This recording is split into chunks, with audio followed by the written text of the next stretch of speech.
दफा का जिक्र है। एक खूबसूरत सल्तनत थी। यूं लगता था जैसे उसे बहार के रंगों से बनाया गया हो। उस सल्तनत को लोग गुलजार बादशाहत कहा करते थे। चारों तरफ सब्ज वादियों की बहार थी। नदियां चांदनी में चमकती थीं और हवा में हमेशा गुलाबों की खुशबू बसी रहती थी। इसी सल्तनत में एक शानदार महल था, सफेद संगे मरमर से तराशा हुआ, जिसकी बुलंद मीनारों पर सोने के गुंबद चमकते थे। वहाँ रहती थी एक हसीन और मासूम शहजादी ज़रबाब। शहजादी ज़रबाब बादशाह आज़म और मलका एलेना की इकलौती बेटी थी। वो दोनों उसे दुनिया की सबसे कीमती चीज समझते थे। ज़रबाब न सिर्फ खूबसूरत थी, बल्कि नेक दिल, हंसी खुशी से भरी हुई और जरा सी शरारती भी। कभी दरख्तों पर चढ़ जाती, कभी नंगे पांव बाग में दौड़ती, कभी तितलियों के पीछे हंसती हुई भागती। गोया फितरत खुद उसके साथ खेलती थी। एक शाम जब सूरज पहाड़ों के पीछे डूबने लगा, ज़रबाब अपनी खिड़की से बाहर देख रही थी।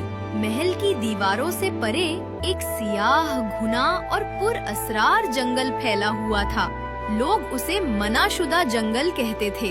कहा जाता था वहाँ जिन, भूत या कोई जादुई मखलूक रहती है और कोई इंसान अगर वहाँ गया कभी वापस न आया।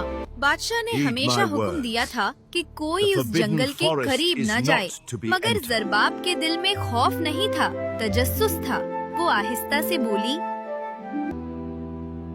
This forest doesn't seem scary, just lonely. इस रात जब चांद पूरे उरूज पर चमक रहा था, ज़रबाब ने फैसला कर लिया। उसने एक नर्म नीला लिबादा ओढ़ा, आहिस्ता से अपने कमरे की खिड़की खोली और चुपचाप बाहर निकल आई। ठंडी रात की हवा ने उसके गालों को छुआ, मगर उसके कदमों में हल्की सी बेताबी थी। वो महल के बाग से गुजरी। दरवाजे के पहरेदार सो रहे थे और वो चुपके से महल के दरवाजे से निकलकर जंगल की तरफ बढ़ गई। चांदनी उसके रास्ते पर बिछ गई। जंगल के करीब पहुंचकर उसने देखा कि हवा में जंगली फूलों की खुशबू रिच्ची हुई है।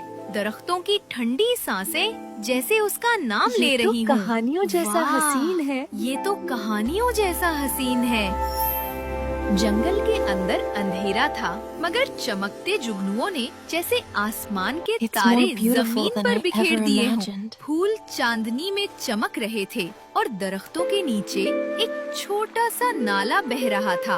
अचानक नाले के किनारे कुछ हलचल हुई। एक बड़ा सा सफेदो सियाह पांडा आराम से बांस खा रहा था। ओ खुदाया, तुम कितने खूबसूरत हो। पांडा ने सर उठाया और उसकी तरफ देखा। आँखों में नरमी थी।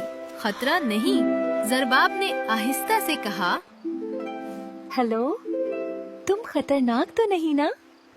पांडा ने सर को हल्का सा टेढ़ा करके देखा। तुम तो बहुत मासूम लग रहे हो, जैसे किसी को नुकसान पहुंचाना तो तुम्हें आता ही नहीं। वो आहिस्ता आहिस्ता करीब गई, हाथ बढ़ाया। पांडा ने सूंघा, फिर आंखें बंद कर ली। ज़रबाब ने उसके नर्म बालों पर हाथ फेरा। देखा, तुम तो बहुत प्यारे हो, क्या हम दोस्त बन सकते हैं? पांडा ने आहिस्ता से सर हिलाया, जैसे हाँ कह रहा हो। तो फिर तय हुआ, हम दोस्त हैं। तुम्हारा नाम रखूंगी बाओ।